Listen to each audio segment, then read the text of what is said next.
Welcome. My name is Joe Hewitt. I am the Vice President of Policy, Learning, and Strategy here at USIP. And I'd like to welcome you all to USIP for an important conversation about constitutionally protected gender equality, particularly in those nations emerging from conflict. I want to take a moment to thank our partners from UN Women, who have been tremendous leaders in advancing the rights of women and girls around the world. As many of you know, USIP was founded in 1984 by Congress as an independent national institute dedicated to the proposition that peace is possible, practical, and essential for US and global security. We pursue this vision of a world without violent conflict by working on the ground with local partners. We provide people, organizations, and governments with the tools, knowledge, and training to manage conflict so it doesn't become violent and resolve it when it does. This topic is central to realizing that vision. There is increasing agreement that the treatment of women is predictive of peace. Research shows that the higher the level of violence against women, the less peacefully the nation state will behave in the international system. An analysis of the push and pull factors of radicalization show that women have a distinct and substantial role in preventing and disrupting these factors. This is why the development of democratic and gender-inclusive constitutions are so critical to the stability and resilience of a nation. As countries transition from violent conflict, a constitution becomes the bedrock of civic life and can be key to addressing root causes of conflict. We have seen tremendous advancement in the constitutional protection of women and girls over the years. 90% of constitutions adopted since 2005 have constitutionally protected girls' rights to equality in education. But so often, constitutions will guarantee general equality without mentioning gender, providing only limited grounds for legal and political actions to promote gender equality. USIP has been working to promote inclusive approaches and the integration of gender at all levels of peace building. We have worked in Colombia, where women made up 1/3 of peace table participants during the peace process, providing support to local women mediators who bring unique perspectives and skills when resolving conflicts. We've supported women's political participation in advance of the 2014 Afghan presidential election, and have been witness to some truly extraordinary women who have been risking their lives to encourage their fellow women to engage in politics and civil society. We know that women's participation at all levels of society is critical to building more resilient communities. We've seen how women can disrupt the push-pull radicalization, and we've measured how their inclusion on peace processes increase the probability of lasting agreements. Which is why it's so important to build constitutional equitable societies from the very beginning. Today's discussion will discuss exactly this: how to ensure women's rights are protected and women's voices heard in the constitutional reform process. Experts will highlight practical approaches that they have seen across the globe that enshrine global equality in the fabric of constitutions. But before we begin this conversation, it is my great pleasure to introduce Susan Deller-Ross, who will moderate this afternoon's panel discussion. Susan is professor of law at Georgetown Law, where she is also director of the International Women's Human Rights Clinic. The clinic advances women's human rights through litigation, legislation, and human rights reporting in partnership with women's NGOs in many developing countries, especially in Africa. She has served as reporter to the Uniform Laws Commission's Drafting Committee for a Uniform Act on Prevention of and Remedies for human trafficking. And she's the co-chair of the Special Committee on Gender for the DC Circuit Task Force on Gender, Race, and Ethnic Bias, among others. Please join me in welcoming Susan and all of our panel participants. Great. Thank you. Thanks. Get all this out of the way. Well, it's my great pleasure to be here and to be with all of you who are working so intensely on the very important issues of gender equality in constitutions. I'd like to talk about how you can use the Convention on the Elimination of All Forms of Discrimination Against Women as one of the building blocks in getting constitutions that truly give equality to women. Article 2A, so the very first subsection of Article 2 of the Convention, requires that states implement the principle of equality of men and women and put it in their constitution. And they must also ensure the practical realization of that principle, which means essentially people suing using their constitution in their local domestic courts to get rid of discriminatory laws that remain on the books even after a new gender equal constitution is passed or ratification of a treaty happens. The committee that oversees the CEDAW treaty takes very seriously the issue of are the constitutions truly given women equality?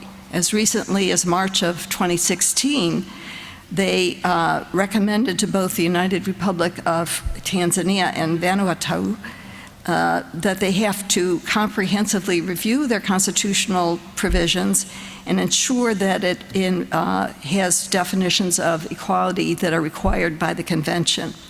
Now, many countries have responded to the committee's urgings over the years. And I want to give a couple of examples that have responded. For example, until 1995, Uganda had in its constitution a provision that said you were protected against sex discrimination except in family law, in marriage law, in divorce law, in inheritance law. So everything that affected women most profoundly was excepted from the prohibition on sex discrimination. But in 1995, they came together and enacted a new constitution that gives women equal rights and does it in very concrete terms in many different provisions. The same thing happened in Kenya in 2010. But that doesn't mean all the countries have changed. For example, Botswana still has that very same kind of constitution that Uganda used to have. And in Tanzania, a country where I've done some work with a partner there, the courts are refusing to comply with the Constitution, and so we had to take a case up to the CEDAW committee. But I'm saying all this to show you how you can use human rights law to ensure that you get equal rights, true equal rights for women in constitutions. Now, why is that important? It's because of the link between peace and security and constitutions. First of all, in post-conflict countries, constitutional reforms have often formed part of a three-pronged political reform process that includes peace agreements and electoral reforms. And in sub-Saharan Africa, countries that experienced major civil conflict in the period following the 90s have witnessed the most significant changes on the continent. These transitions created political openings for women's groups to make demands for change. And in addition, during conflict, women often occupied traditionally male-dominated roles as breadwinners and leaders. And so that, too, gave them new opportunities to make change in their constitutions. So as a result, as the conflict ended, they started asking for far-reaching gender equality changes as part of the constitutional reform process. And now, 94% of post-conflict constitutions contain anti-discriminatory provisions based on sex, and 75 of those constitutions, 75% reference gender quotas, in contrast to 25% of non-post-conflict constitutions. Now, I've said that constitutions are very important. Why? Because they're the authoritative expression of state systems of governance and accountability. Let me just give you two examples of how constitutional courts have used their constitutions with very superb gender equality provisions to win equal rights for women in a couple of African countries. For example, in South Africa, the Constitutional Court struck down the customary inheritance law that said women couldn't inherit, only men could inherit. And as a result of that decision, the Parliament eventually passed a new law that implemented the court's order so that women had equal rights to inherit for the first time in that country. In Uganda, similarly, with its new constitution, just the summer ago in 2015, the Uganda Supreme Court struck down the customary requirement that in order to get a divorce, a woman's father had to repay the bride price. And it said that violated the Constitution. So it shows you how important it can be to have constitutional court decisions striking down these discriminatory laws. And how does that help end conflict? It helps end conflict because when women become equal partners, because they have equal rights in the family, because they have equal rights in the economy, because they have equal rights to leadership, they are truly valued and they can have a real impact on ending the conflict and transitioning to a peace society. And that brings us to a reminder of the important work of the Council here, which is preventing war rather than managing crises. And it says the world has lost sight of some of the key demands of the women's movement while seeking Resolution 1325, reducing military expenditures, controlling the availability of armaments, and promoting nonviolent forms of conflict resolution and fostering a culture of peace. So if we have truly equal rights for women in all the constitutions, and if young leaders like you, the people who are here today and have been studying constitutional reform, if you can go back to your countries and fight for these changes, I think we can see a real opportunity for women to play a much larger role in their countries and in the world as a whole. Now, today I'm also very pleased to introduce you to our distinguished speakers, some of whom have traveled from very far to come and speak with you today, and all of whom bring a wealth of experience to the subject. The first panelist is Dr. Phumzile Mlambo-Ngcuka, who is the UN Undersecretary General and the Executive Director of UN Women. Prior to that, she was actively involved in the struggle to end apartheid in her home country of South Africa, where she served as Deputy President of South Africa, Minister of Minerals and Energy, Deputy Minister in the Department of Trade and Industry, and a Member of Parliament. We're very happy to have her with us today. I'm going to ask her to come up, but I also want to alert you that she has to leave at 4:30 for a meeting in New York. She'll be coming up in a second, and we'll be leaving early. Now, my first question for you, Doctor, is how can peace negotiations provide momentum for constitutional and legal reforms that will empower women and girls? Please welcome.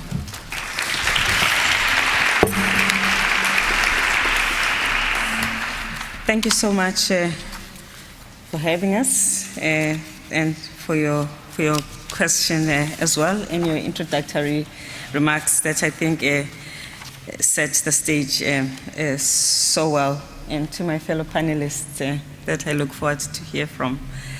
Let me start by also thanking you for highlighting what is the vision of the very important Security Council Resolution 1325, which really emphasizes the importance of a world with less arms as a prerequisite for the kind of peace that we aspire for. When we have ends of conflict, when peace is being negotiated in countries, we now know that if we do not engage and involve women, the peace is not as durable and long-lasting as it can be.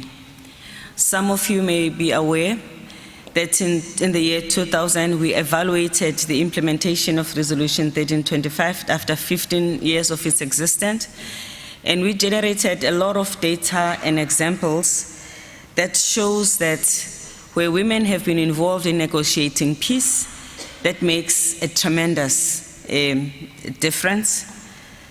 The fact that, for instance, women, when they negotiate for peace and for reparations, they will think about communities, they will think about schools, they will think about clinics, different from when we are negotiating reparations to pay combatants who are young men, and the benefits go to an individual. Not that there's anything wrong with that, but it definitely does not change the dynamics of a community. We have also seen an increase in the consultation of women, civil society organizations, when peace is being negotiated, but not enough of that is happening, and certainly not enough women are sitting at the peace table. But when that has happened, one of the biggest positive factors has been the fact that we've emerged with constitutions that protect women. The benefits of a moment when peace is being negotiated to have women is that a country has an opportunity to start again in a manner that is not possible in peace times.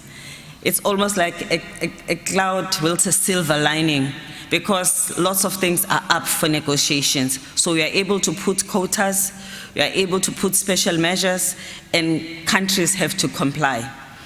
That is why in countries like Afghanistan, where, and I'm not saying that we need to have war for women to have their rights enshrined in constitution, but we'll grab what we can get. In Afghanistan, we saw the changes and the fact that women emerged as, to some extent, beneficiaries of a better legal dispensation.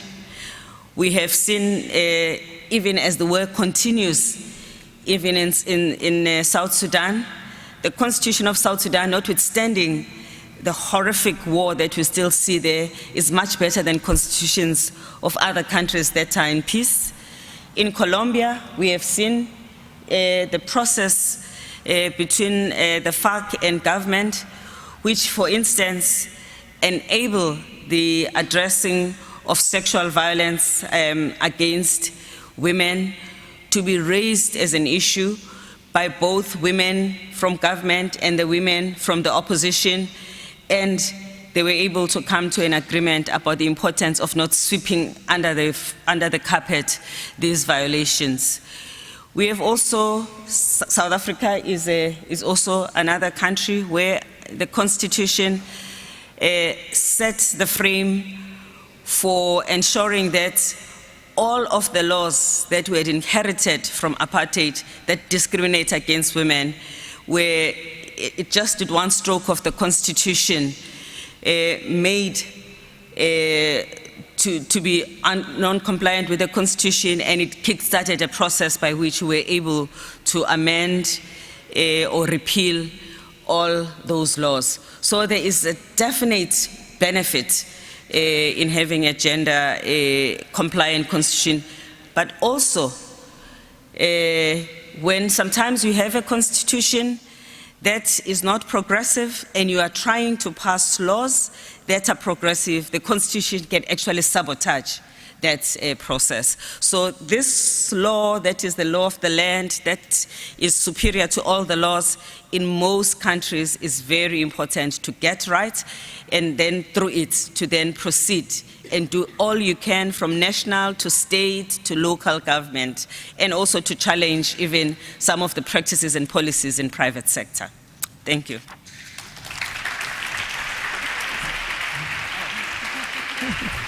Not so fast. Yes, exactly. We have another question for you. So this one is, why are constitutions important to women, and in what ways can they be leveraged for advancing women's rights, including the reform of discriminatory laws? Okay, I think I've sort of tried to cover everything, but let me just let me continue with just some of the interesting examples that illustrates the point. In Ethiopia, for instance, in Morocco and in Tunisia, the deliberate use of pronouns in constitution is an acknowledgement that constitutional language can reorder and reconfigure society. And we have seen that playing out and creating conditions where in those countries women have been beneficiary with an improved legislative reform. In Rwanda, women's groups also played an important role during extensive constitutional consultation and lobbied for quotas for women in parliament and in public office. We know what has happened to Rwanda. It was one of the countries, it is, I think, the #1 country in the world with the highest representation of women in parliament. And positive constitutional reforms can also help to bring about comprehensive legal framework from the promotion of gender equality. Example, following constitutional reform process in Morocco, gender-responsive law reform led to changes in the electoral law, enabling women to win a cool 6,673 seats in municipal council, almost twice the number of seats women won in the previous elections. In Bolivia, new post-constitutional reforms, regulations requiring the alteration of male and female candidates on electoral list resulted in women winning more than half of the seats in the House of Representatives in 2014. So constitutions trigger legislative and policy change in support of gender equality, especially when you also have watchdogs such as civil society that ensures that there is a follow-up. In Ecuador, national studies on women's time use, the feminization of poverty, domestic chores, and unpaid labor help to promote constitutional provision on unpaid care work. One of the important supports that is needed in this situation also is paying attention to norms, stereotypes, and cultural practices. When we were evaluating the impact of the Beijing Declaration over a period of 20 years, we noticed that a number of countries that we evaluated, 165 of them, had done quite a lot in addressing the laws, but they did not touch the norms and the stereotypes that these good laws were supposed to correct. As a result, we had a good law and a bad norm sitting side by side. In many countries, women would not even know that a good law has been passed and that it is important for them. The traditional norms, the cultural practices would continue to oppress women, and it is only when you have advocacy and you have activists, you have people like some of the people that you are in this room that would be able to bring these two together. This has actually caused us to pay significant attention to the change of norms, to the change of customs that discriminate against women. We are hoping that those of you who are young lawyers up and coming, in your work, you will pay some attention to this issue of norms. Try and bring together both the legal framework and the everyday life of people and the cultural norms. It's, however, important, even as you struggle with the cultural norms, to address legislation, because while the law cannot force, for instance, someone who's racist and sexist to be good for women, but at least it will give women a recourse to take up the issue when an opportunity arises. So a good law is better than no law at all. Thank you. Thank you so much. That was so interesting. I'm so glad you answered that second question. Okay, it's my great pleasure now to introduce Mr. Jason Gluck, who's a policy specialist for the UN Development Program. He specializes in political dialogues and constitutional processes, and prior to that he served as the constitutional focal point for the UN Department of Political Affairs. I'm also happy to note that he used to be the director of the Constitution Making Program here at USIP. So if you would go up, we have a first question for you and then a second one, so don't go away after you answer the first one. Do you see a link between peace building and constitutional gender equality? Thanks, Susan, and thank you to all of you and to USIP for having me here. I want to say you can come home again, or at least it's really nice to come home again. This was a place where I worked for 6 years, and it's been great to spend the day here, and it's been great to spend the day with the students in particular. I will confess that I sat in on the morning and afternoon sessions hearing the results of the research and projects that the students are doing, and I was compelled to spend my lunch break scribbling and revising my remarks that I want to present to you right now, because it's really been absolutely inspiring what you're doing. Just as preliminarily, UNDP provides support for constitution making as part of its mandate to strengthen democratic governance and peace building. So in this capacity, I help the United Nations develop policy guidance and good practice, resources and tools for constitutional assistance, and I support countries in the design and implementation of constitutional processes in post-conflict, transitional, and developmental contexts. And of course, before that, I did similar things here at USIP.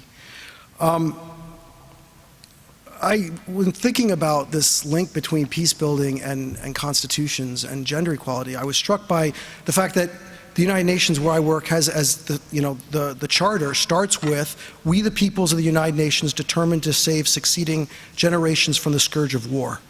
And at USIP, its mandate is preventing, mitigating, and resolving violent conflict around the world. And of course, you are a generation of law students who have come together to share innovative research on gender equality and constitutions. And I was thinking about what does it all have in common? I believe my experience has taught me that peace building, inclusion of women in constitutional processes, and women's constitutional rights are inextricably linked.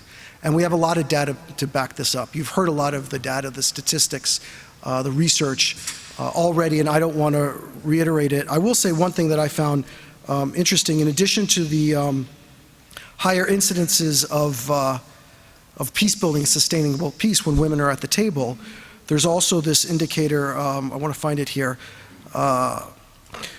Gender equality is a better indicator of a state's peacefulness than other factors like democracy, religion, or GDP. And similarly, gender inequality has been revealed as a predictor of armed conflict in a number of empirical studies, whether measuring conflict within states or between states or within. So first, what is it? Why does it make sense intuitively that there would be this link between inclusion and constitution making? A constitution, I mean, we all know that it's the highest legal framework, it's the supreme law of the land. But it's actually something, I think, even more important than that. It's a social compact. It represents the nature of the state. It's an agreement between citizens and state about the state's identity and character, about how it's to be governed, about how power and resources are to be shared and rights and responsibilities. These are the most divisive and existential issues that are often the drivers of violent conflict. And so getting them right, it just makes sense. It makes intuitive sense that it's fundamental to good governance and sustaining peace. Now, as a social compact, it necessarily has to be an agreement between and among citizens. And you can't have an agreement unless you have these people at the table in the first place.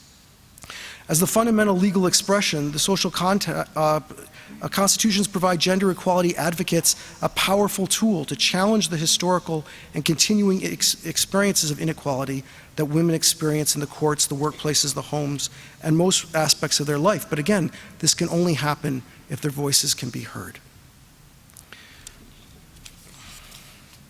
There is an amazing anecdote from Kenya about the powerful impact of women involved in constitution making and by extension, peace building at large.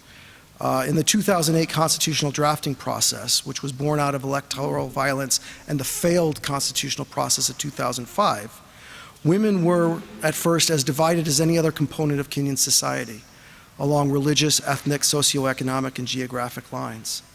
To overcome these divisions, women engaged what they called a spitting session, where they aired their grievances and engaged in heated debate in order to move forward beyond their differences.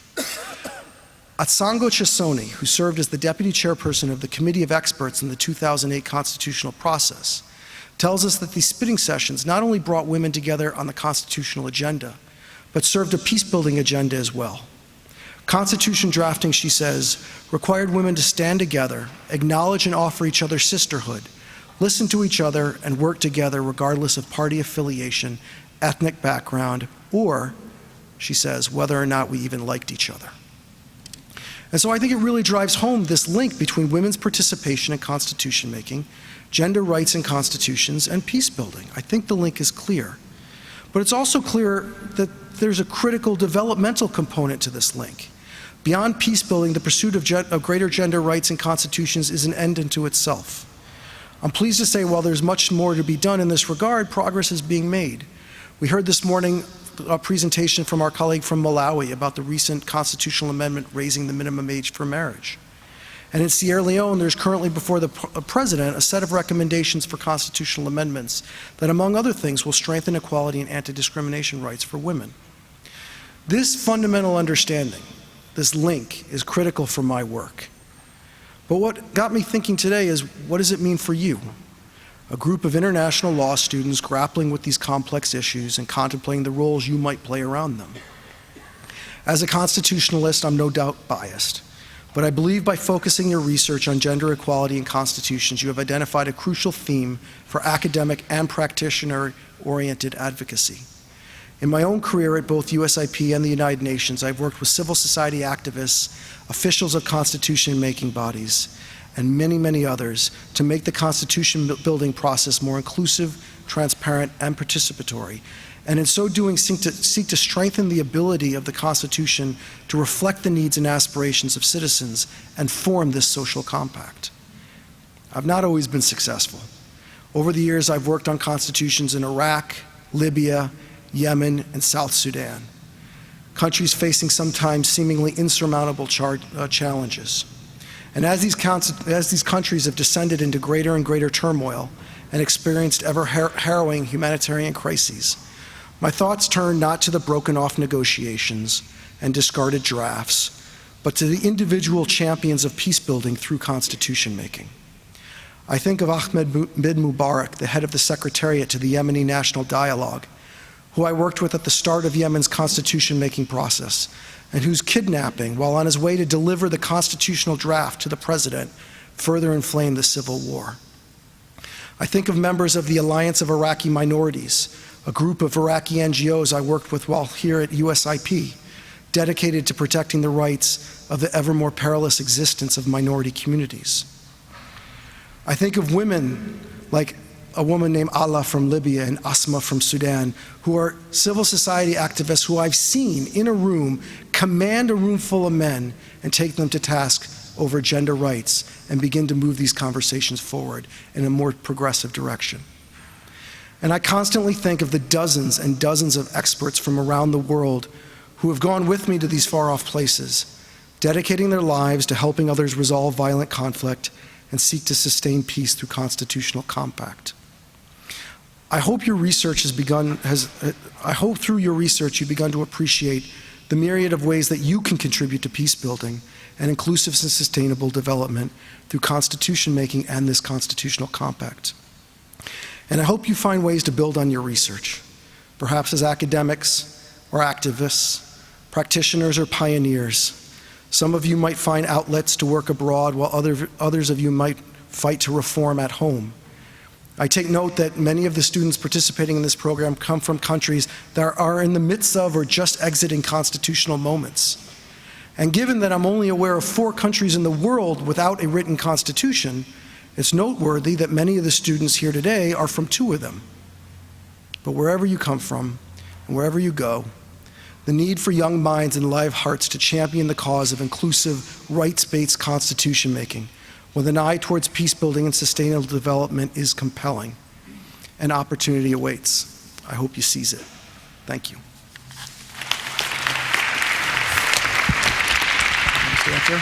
Well, my question, I think you've already answered, but I'm going to ask you if you have any other examples of experience in specific countries that illustrate your theme. I noticed you touched on an awful lot of countries already. Well, yeah. I'm struck, I am immediately taken back to the first constitution that I ever worked on, which was in Iraq in 2007.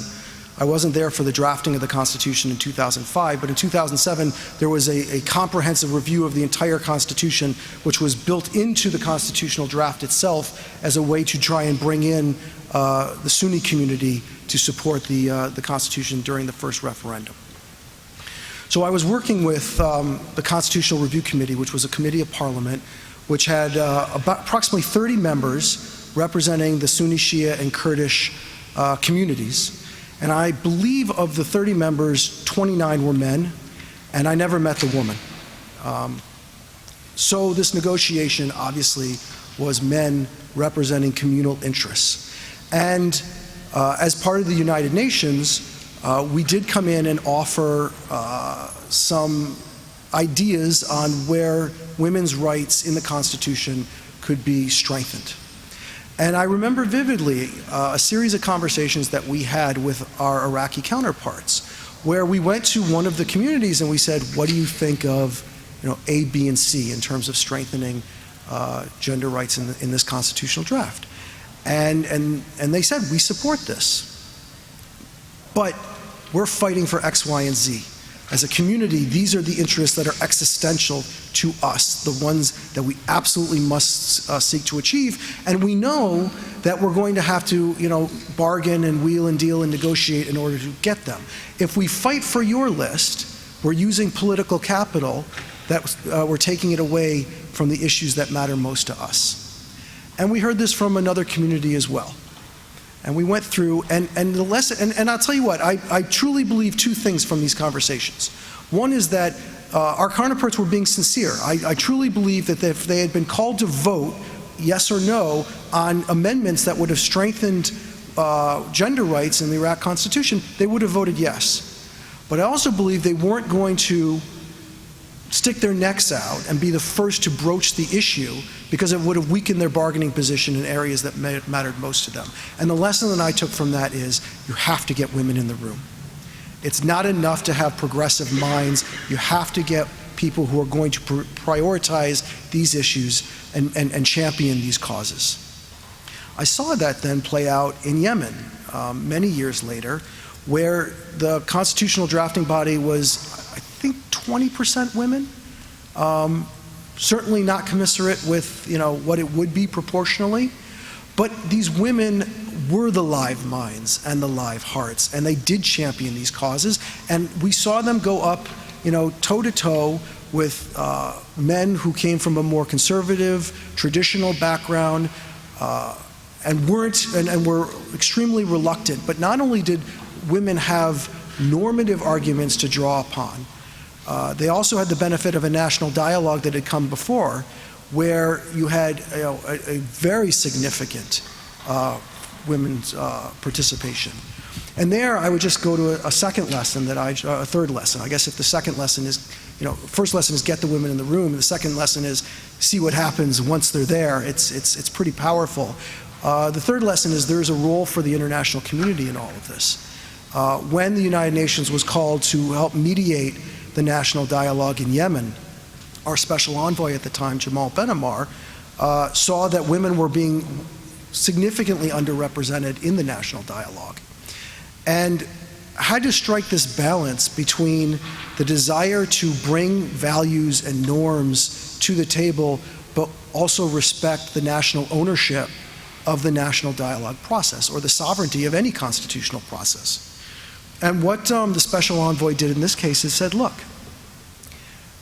this is a highly sensitive political process for Yemen.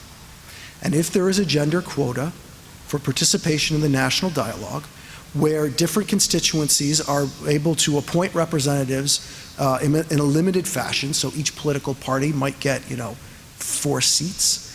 And you're forced to then fill half of those seats or some proportion of those seats with women, then there are going to be men who have been traditional leaders within the party who are going to get excluded. I understand that this is a difficult situation to place you in. And I am not going to tell you what you must do, because I respect the sovereignty of this process. On the other hand, you've asked the United Nations to participate. You've asked us to mediate and play a role in this national dialogue. And we come at this with our own values and with our own norms. So while it's up to you to decide, part of your decision should factor in what role you want the UN to play. And women ended up getting 30% of the seats in the national dialogue. I thought that was a very innovative and sensitive way to balance these competing interests. And then the last thing I'll say on this, from my experiences in countries like Sierra Leone and Liberia, both of which, well, in Liberia you had a constitutional review committee that was chaired by a woman. In Sierra Leone you had a gender quota on the constitutional review committee. But both processes went way beyond just getting women in the room, women at the table. They made concerted efforts to find women wherever they were, to reach out and consult with women. And so, going back to my example from Yemen, once you get women in the room, you want to empower them. You want to have them, whether it's force of norms, information about comparative practice, or the street, the grassroots. And we saw that work effectively in Sierra Leone and Liberia as well. And if I can just give one more example, creativity is necessary as well. So in Sudan, when they were doing popular consultations to get citizens' views on the Constitution and ways to change it, well, the main way that they reached people were through town halls and open forums. And women just wouldn't speak in that environment. Culturally, it either wasn't acceptable or women restrained themselves.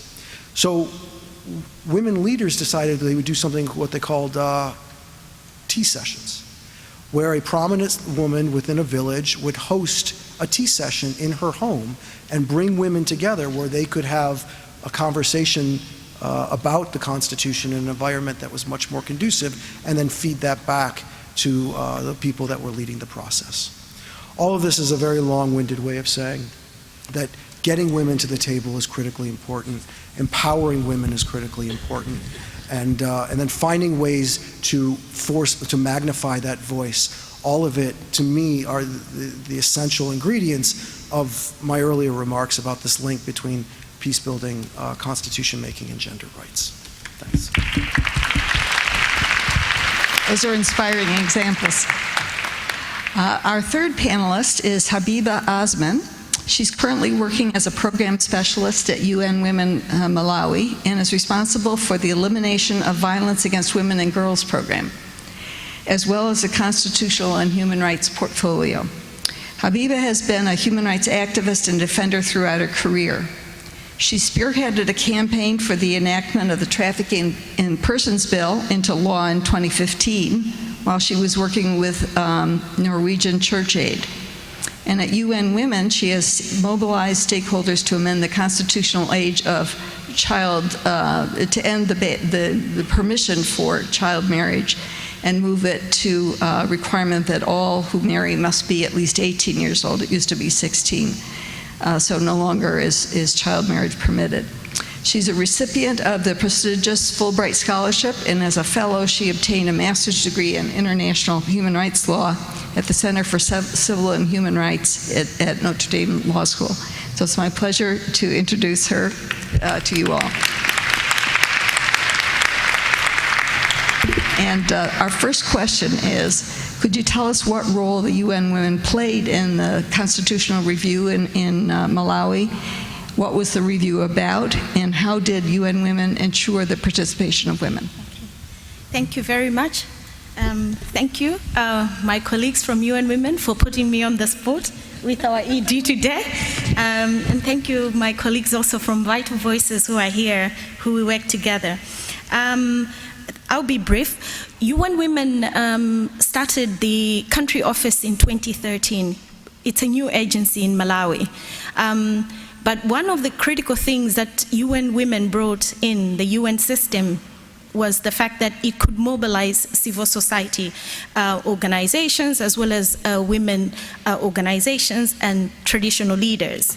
Our convening role was very important in 2013, for instance, when the country took steps to amend some of the gender provisions within the laws by enacting a law on Gender Equality Act.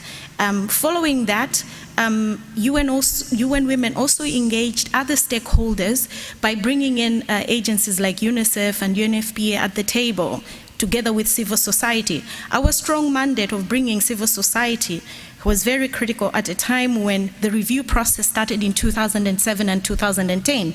And all those years, the review process failed. We failed to amend the provision on the age of the child, and we failed to amend the provision on the age of marriage. However, bringing in traditional leaders was a game changer. How was it a game changer? In that traditional leaders were the ones who were the custodians of culture in our country, as well as the fact they're the gatekeepers. So no matter what law was there, if the gatekeepers said we want these children to be married before the age of 16 or before the age of 12, it meant that no one paid attention to the law. And some of you have worked in customary law settings or in countries, you'll understand that customary law is very also strong in some countries like ours. So adopting the unconventional approaches, like working with traditional leaders, was very key, because it sort of like, changed the narrative. It was a bottom-up approach, speaking to the traditional leaders, telling them about the laws, speaking their own language, as well as using the women from civil society to work with the traditional leaders. The time that 2015 came, UN Women was also engaging with the parliamentarians as well as the head of state. And we have in UN Women what is known as the He for She movement, or He for She campaign. This campaign helped us a lot, because one of the things that the male traditional leaders, as well as our head of state, who's the He for She champion, he said he wanted to make sure that the law changes and that the age of marriage would change to 18. So because we had the consensus of the male parliamentarians as well as other key stakeholders, the momentum was right, and it seemed like we came in at the right time to bring all these stakeholders together using our unconventional approaches of bringing women organizations as well as the traditional leaders. So this is how UN Women managed to mobilize stakeholders. But I think on the program side, it was also very important that we work well with other UN agencies. For instance, UNFPA and UNICEF, who have been working in the country for a long time, and they too have a strong mandate to ensure that early marriages, for instance, are eliminated. So working together, having one theory of change to make sure that we're changing, helped us in moving forward the agenda. At the moment, as Hannah had said, we have changed the constitutional age of marriage, but a lot needs to be done. So the work starts now. It doesn't mean that we've succeeded. The work starts now because the implementation has to begin, but at the same time, we have to know what each stakeholder will be doing. But also, let's not forget the traditional leaders. We need to sensitize them on these new laws, so they need to also adopt them and make sure that they're using them within their bylaws, because one of the things that traditional leaders have the power over within our countries is that they can make their own laws. So we also have a role now to bridge the gap, to make sure that the bylaws as well as the laws that are in the country are changing. And I'm glad that the ED mentioned about the sabotage. So even though we had progressive laws, because the Constitution remained like that, it was sabotaging all the laws that were there. But now it seems that experts agree that we can move on the process and harmonize all these laws so that the process becomes much easier, as well as implementation. Wonderful. Okay, we have a second question. In what ways will the constitutional review influence the reform of gender discriminatory laws and policies in Malawi? That's very easy. I think now, because everyone is agreeing that the constitutional review process will sort of like make it easier to harmonize all laws, we also hope that even the policies that had different that had different mandates or different ages of the child will now change. So for instance, you have different laws stating different ages for the child. For employment, it's 14. For the purposes of the criminal law liability, it's 15. So we're hoping that with this reform process, we will map all the laws and harmonize them so that at least they're all speaking to each other. Yeah. Okay, well, thank you. That's been very inspiring to hear about that change. And now it's my great pleasure to introduce Dr. Roberta Lerner. She's a senior advisor and counselor in the Secretary of State's Office of Global Women's Issues. In this position, she serves as a key leader in the office and also as a strategic advisor on adolescent girls' education and empowerment globally. She also works on gender-based violence. She previously served as the Deputy Assistant Secretary for Private Sector Exchange at the U.S. State Department's Bureau of Educational and Cultural Affairs. So let's welcome her. Now, my first question for you is, how can law students, especially women law students, but including men too, use their law degrees to make meaningful change for women in their countries or in the international legal context? So I get to end with, relating to you, because it wasn't that long ago that I was a law student. I do remember being in your shoes and being really excited about what I could do with my law degree. And I will say that I thought long and hard about what I wanted to do with my for a graduate degree. And, I actually had the luck to get to intern at the United Nations in Geneva for 6 months after undergrad. And I got to talk to a lot of people who gave me a lot of advice, solicited and unsolicited. And I heard a lot about how if you really want to do something on human rights, go and get your law degree. And with a law degree, you are incredibly empowered. You are empowered to make legal change, to work on constitutions in your own country. And if you're lucky enough to get to do it with in other contexts as well, it can be very just personally rewarding. You can help individuals resolve life-threatening crises with a law degree, right? You can help them get out of jail. You can help raise awareness of somebody who's been unjustly prosecuted, and you can represent them in court.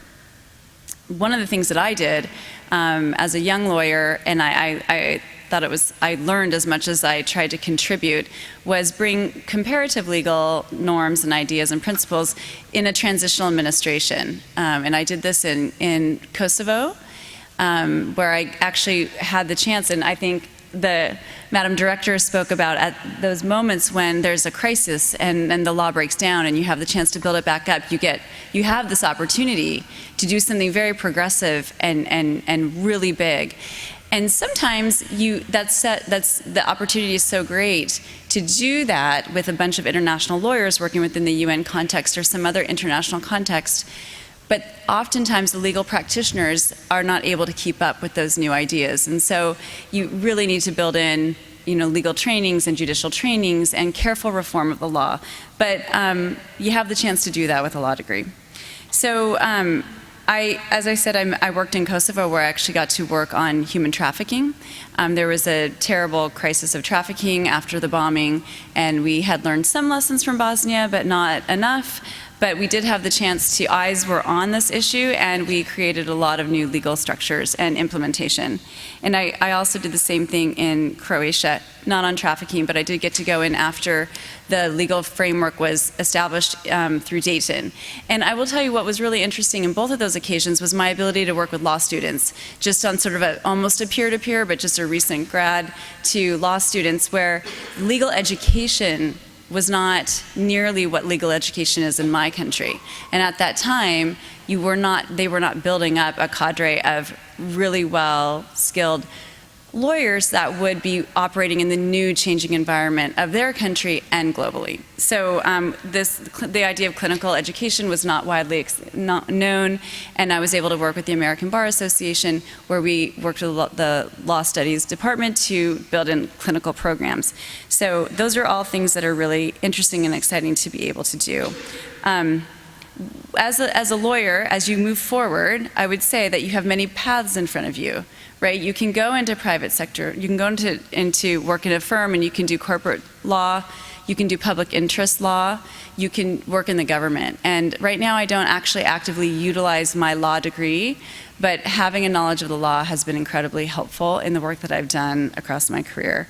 And the other thing you can do is use your law degree to be an elected official. And one thing we do know is that there are not nearly as many women in elected office as there are men in our own countries and across the world. So the chance to make the most meaningful change for women, we hope, would come from women. It doesn't always. We can't take that as a given. But maybe we have a better chance. So I just encourage all of you to think about that as you go forward. Okay, wonderful. And they like that response. Why would engaging young men be important for advancing law reform and women's rights? So engaging men and boys. It's funny because we've been spending so much time working on empowering women that sometimes we forget that we are at times talking to ourselves. And it takes the whole community, as you all know, to really make change in a country or in a society or community. And we believe, at the State Department, we believe very much in the engagement of men and boys in the work that we're doing. And unfortunately, it's not always right in the beginning, but it needs to start to be right in the inception of programs where we say, okay, who are we talking to? Who's engaged? And we need to, in everything that we do, when we create new constitutions, when we create the laws to implement them, the law is words on paper. Without changing social norms, you will not see the implementation. So attitudes have to be changed, norms have to be changed, social norms have to be changed, and that takes everybody in a society.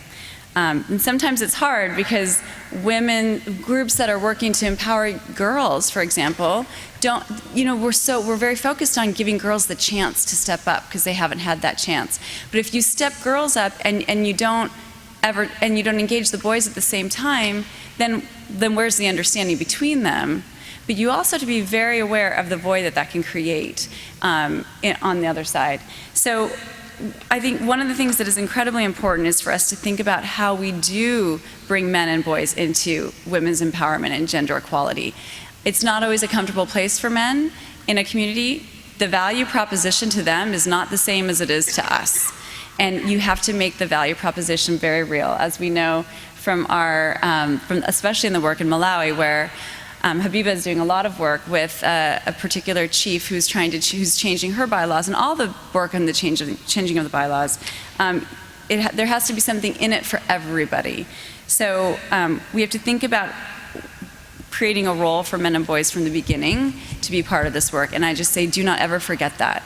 Because if we're only talking to ourselves, we're not getting anywhere. Thank you so much.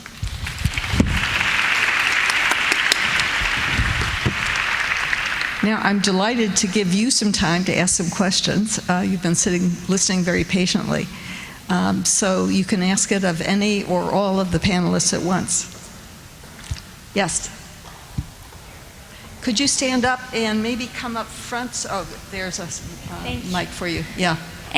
So I have a question coming from my experience in Colombia, because we implemented a constitutional reform back in 1991 with the former peace accord, and we've been working and pushing for women's rights. And throughout this new peace accord that was recently implemented, women's rights were pushed and like a gender perspective was included, but it's been very difficult to generate a real cultural change, because even though women in civil society are amazing and they keep on pushing, you can see like at the local level it's very hard to actually really see women's rights. And it was in the first vote, I don't know if you're familiar with the peace process, but the first accord people voted no, actually, because the accords included a gender perspective. And they think, and many people said, no, that's not fair, why a gender perspective? And so I wonder, I guess my question is like, I wonder how can you pass from constitution and from laws that respect women's rights to having that law and that constitution to be culturally accepted? Okay, who would like to answer that question? And remember, you've got your individual mics in front of you. You can pick up. Yeah, go ahead. I can start. I would say that it's not very easy. So as I mentioned, like just giving a typical example of the constitutional review process in Malawi, it was not only for the age of marriage and the age of the child. There were also other issues that have been seen to be discriminatory in the constitution. But the process started a long time ago. I mean, I think as far as I remember, the conversations around these issues began in the 1980s, and we've only managed to do so now. Just to give you an example, the Child Care Protection Justice Act, which is a law that comprehensively addresses issues of justice, protection, and care for children, was only enacted in 2010.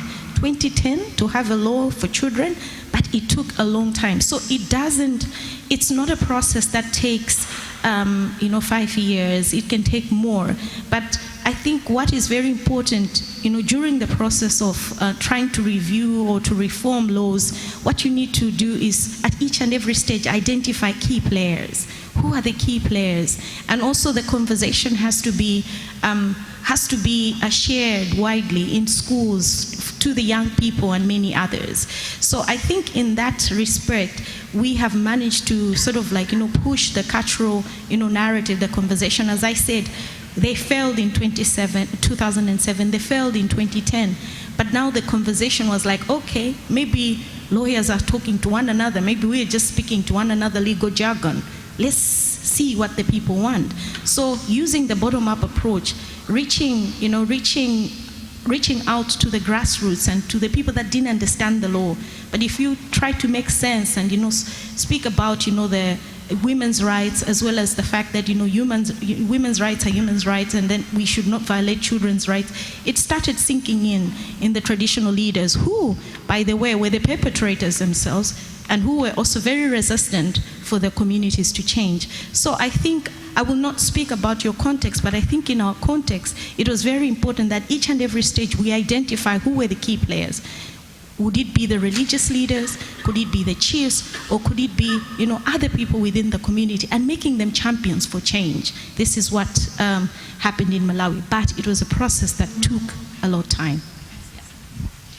I just want to add this importance of capacity building, because I lived in Egypt from 2005 to 2007 when there was this idea that there would be a change in the democratic sort of context there.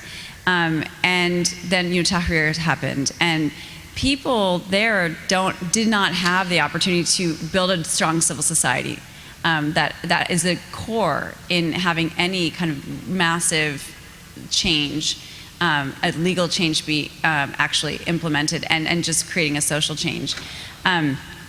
So the grassroots is really important, and I can talk about, not on the peace process, but I want to raise that the State Department, in our office, we're working a lot on female genital mutilation and cutting, and there may not be any other issue that illustrates more how a law can be enacted and nothing changes at all. So we have a program to really focus on grassroots engagement, very, very grassroots, not even grass tops, really grassroots, in Guinea. And then we're expanding it to other countries in West Africa and Asia to get the communities themselves to shun the practice. It's a community by community. UN Women and UNFPA do this even more than we do. But that's how these things stick. And so it's the two things, right? It's the acceptance in a community, and then people having the skills and the confidence to actually do this work. And this is why sometimes quotas don't work, right? Because when I was in Kosovo, they established this 30% quota for their parliament, or whatever it was at the time, of women. And everyone was running around trying to find a woman that would be on their list. And these women are sort of overworked. Their lives are changing. It's a transitional environment, and then they're supposed to do something they've never done before. So we have to be thinking in the long term. You had something too. Well, I agree with everything that's been said. I thought maybe I'll just offer an example, an illustration of how this works in the context of constitution making itself. In 1996, South Africa was the first constitution in the world to explicitly include sexual orientation as one of the characteristics upon which there's equality and anti-discrimination guaranteed. And over the ensuing, I'm terrible at math, 25, 30 years, unfortunately, there has not been this transformative effect. You have not seen the fact that this very progressive idea that's been constitutionalized acculturate into society at large. And I'm sorry to say that at least it's been reported to me that South Africa continues to this day to have one of the highest incidences of what's called corrective rape. On the other hand, Ireland last year passed a constitutional amendment for same-sex marriage. And when I was speaking with the head of the civil society grassroots effort that brought about this successful reform, it came out that years earlier they had petitioned the courts to overturn this aspect of Irish law on the basis that it violated equality, which is also a guaranteed constitutional right. And their petition had been rejected. And they had gone through the legislature, and they had asked the legislature to pass a constitutional amendment, and the legislature had demurred. And they were forced to go door to door over the course of this grassroots campaign, convincing their fellow countrymen and women to vote at a referendum to legalize same-sex marriage. And at the end of it, in no small part because they were successful, this activist reflected in tears over, on the one hand, the humiliation of having to beg fellow citizens for what is a fundamental right, but on the other hand, the gratification of knowing that this wasn't just the law now. This was something that she knew her fellow countrymen and women, recognized what this meant and the impact of the moment. It was incredibly powerful. And so I think the idea of, dialogue as a component of constitution making itself is incredibly important and incredibly powerful. I just want to add one thing, which I think is the importance of working in coalitions and also of involving journalists, getting as much media coverage as you can in order to build and change the climate. That's always been a very important feature of moving forward with law. It's not enough just to have lawyers working on it, but also to bring in these other aspects. And also just to remember, it takes a long time to change, but change does happen. Maybe an easy example in the United States is that we have a law that says you cannot discriminate in employment based on sex. And we got a Supreme Court ruling in the 80s saying that covered sexual harassment. That doesn't mean sexual harassment stopped right away. And we've just heard about that on Fox News recently. So it's still going strong, but there are more protections in place now. It's more possible to do something about it now than there was. There's a gradual process of educating the whole public.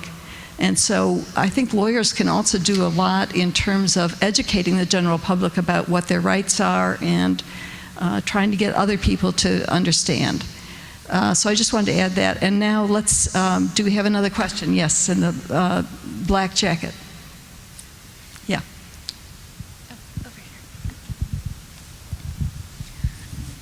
I'm from Yemen, and thank you for your speech. I have been thinking about all what you have said, because Yemen is right now going to a conflict situation where we have political negotiations and also local dialogue. Women are not participating that much in the dialogue, and they're not really planning for their future. So I was wondering how to put the women's right in the top of the agenda in conflict areas, especially when the conflict is going on and people are not using to it. The first 1 year of conflict in Yemen, people were neglecting women's right, and they were fighting because of personal interest or political interest. So women's rights were neglected for like 2 years until now, but they start realizing that they have to protect their rights. So UN Women starts to do some initiatives or program, but that's even too late. I mean, in how to make sure from the beginning of a conflict to make sure that women's rights are being protected. This is the first question. And the second question is, what are the real programs to enhance women in conflict areas and to empower them politically to participate in both at political negotiation at the top level and also in the second track, which is local dialogue? I want to take a little bit of the second one. I mean, your first one is like the question. So just to say, I mean, I can give you an anecdote, which was not going to make you feel better. But, you know, when I used to work in the Senate and here in the United States Senate, and, you know, when Afghanistan was hot, we would say, what are you doing about women? And you would always get the response, let us get security first, and then we'll talk about the women. So, you know, it's, you know, and I don't actually necessarily blame that perspective, because we're not training, like the military is now getting much better training on how to do gender, how to reach out to women and make women part of their operations, right? Their security operations or the stabilization operations. They're getting better at it. They just put women, you know, they now have women soldiers who go in to engage with women, you know, and that's definitely a step forward. We have this problem in the with our diplomats, right? At the State Department, in our Office of Global Women's Issues, and I see a colleague of mine here, and this is our job, is to train our diplomats who are in every, you know, in the embassies all over the world, how to be comfortable promoting gender equality in a way that makes sense when they don't know how, and they didn't study it. That wasn't in their tradecraft training. So everything is a like 10-pronged approach, and that's one of those, but I'll let my other panelists speak. But the second question was something I wanted to talk about. What's that? Local dialogue. I forgot. I'll come back to it. Well, I mean, the simple answer is you have to have the commitment to including women, and if you have it, then they'll be included. And if you don't, I mean, there's no magic bullet to this. I will say that, you know, the idea that first we'll deal with security and then we'll deal with women, I think is one that you hear throughout the halls of, you know, state departments and foreign ministries around the world, and mediation teams as well. But the data is becoming conclusive that dealing with women deals with peace and security. I mean, one of the statistics is that when women and civil society are included in peace talks, peace is 54% more likely to be sustained. So I feel like we're past, or at least that argument has lost out. That doesn't mean we've won in terms of getting women to the table. I think what's left are the power structures, the fact that men are typically speak on behalf of political parties or tribes or armed groups. And so however you are trying to bring together the actors to conflict, they are first and foremost traditionally represented by men. Now, in terms of creative ways to get women to the table, you know, there are a number of different options, and they get progressively less appealing in terms of the nature of inclusion. First and foremost is to have delegations to peace talks, you know, include women. Beyond that, you know, the special envoy in Syria was for a while, this was a couple years ago, I don't know what's happening now, but during the shuttle diplomacy, was meeting women's groups as a contingent that would speak on behalf of the different parties to the conflict from a women's perspective. Now that might have been in addition to whatever women were represented on the delegations themselves, but I can tell you that even when women were represented on the delegations, they weren't speaking. Now, further down the list of appealing options, you can have diplomacy that includes civil society at large and trying to widen the tent even further in terms of the voices that are heard. But if you're talking about, you know, how do you get women in the position of decision-making and negotiator, I don't think there's a substitute from either, you know, insisting on it or imposing it. And one thing is you talked about, I mentioned before about the value proposition, And see, we're still at this place where there's a zero-sum game mentality in these negotiations, right? And so to give up a little bit, it has to be seen in the interest of the parties that are there. So you just have to keep working on that narrative, and the evidence is there, but we all have to keep ensuring that we're speaking about we have the same value proposition about including women. But I did want to talk about, you said the dialogue. And women, how do we get women to be part of dialogues? And one of the things that we try to do, and I think a lot of international players do, is we try to give a platform to local women players, right? So that they're not in obscurity, but we find them and we give them this sort of international stage so that they're known and they have support and protection. And we just had an award, we do an annual award called the International Women of Courage Award. And we're just one of many organizations that does this kind of thing, but it's incredibly important to put women on an international stage. It can be dangerous, so it has to be done in the right way, of course, but that can be one way of protecting those women and giving them a voice that they would not have from within their own societies. I just wanted to add, you spoke earlier about run for office. Well, also think about becoming a judge, becoming a member of the executive branch, because those are all places from which you can have some influence, including in resolutions of conflict. So just think high in terms of where you're going with your careers. Do we have another question? Yes.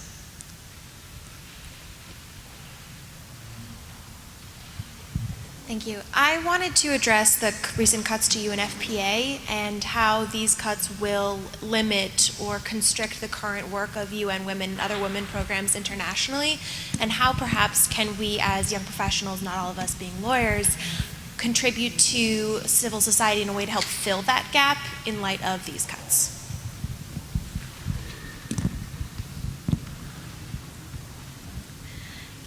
That's a very tricky one, but a very good good observation. I've also seen that I think UNFPA has come up with some statements to that effect. But I think what we are saying, for instance, those who are working in the country offices, is to make sure that we capitalize on the resources that we have, to make sure that we maximize, on whatever work we're doing. So for instance, just to give you an example, for UN Women, UNICEF, and UNFPA at the country office, they've come up with a strategy of working together, like delivering as one, for instance, in certain programs like, gender-based violence, so that if we notice that there's a gap for another agency, we can fill that up in. But at the same time, I think also working with other organizations, not within the UN, but outside the UN is also very critical. So targeting, organizations, international organizations like Oxfam or others like Plan International and others, we are sort of like making some progress. With the CEDAW, for instance, when we were reporting on certain issues for the CEDAW, what we did is to mobilize other organizations, local organizations, other international organizations, to come up with strategies on how we can implement together. So whilst the other one is weak, you know that the other one will lift you up. So I think working together is very critical, but at the same time, not forgetting to bring in other non-traditional maybe actors who are very interested in also funding the issues. So we've heard about these cuts, but we know that there are other organizations that are interested, for instance, in Europe, coming to work in Africa to help organizations like foundations as well. So it's very important that we leverage on others who are willing to work with us, but at the same time, if we cannot manage to address the problems, we know that there are other organizations that can carry the work forward. Okay, are there any other questions? All right, I'm going to ask if Dr. Kathleen Kunast was able to come back. Yes, well, it's my pleasure to introduce you. She's the Director of Gender Policy and Strategy at USIP, and she's also a member of the Council on Foreign Relations. As a social cultural anthropologist, she has focused on the different gendered impacts of violence and conflict on both men and women. She's been a part of the international vanguard of introducing the concept of engaging men in conflict countries in the championing of women's rights. Thank you. And I, first of all, want to welcome you all to USIP. And also, if you will join me for a moment in thanking this fabulous panel.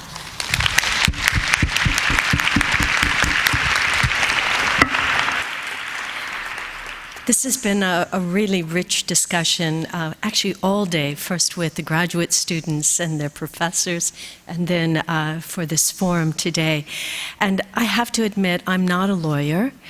I'm a social cultural anthropologist, and so I actually wanted to end the day with a quote from one of my favorite anthropologists, because it really rings true to what we're all doing together here. And that's what I think the real value of bringing academia, policy shapers and policy makers, and international organizations together, and practitioners to literally and figuratively shake hands, exchange ideas, learn from one another, because Margaret Mead said, "Never doubt what a group of thoughtful, committed citizens can change the world. Indeed, it's the only thing that has ever worked." So we are here changing the world. Thank you very much for your participation, your attention, and your great kindness to our panel today. Have a safe journey home tonight, and thank you again to our partners, UN Women, UNDP, Georgetown, and our own State Department neighbor. Thank you very much.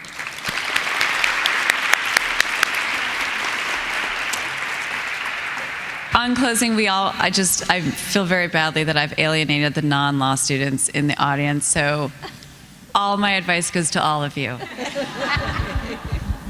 Great, thank you. That was fun. Oh, stop.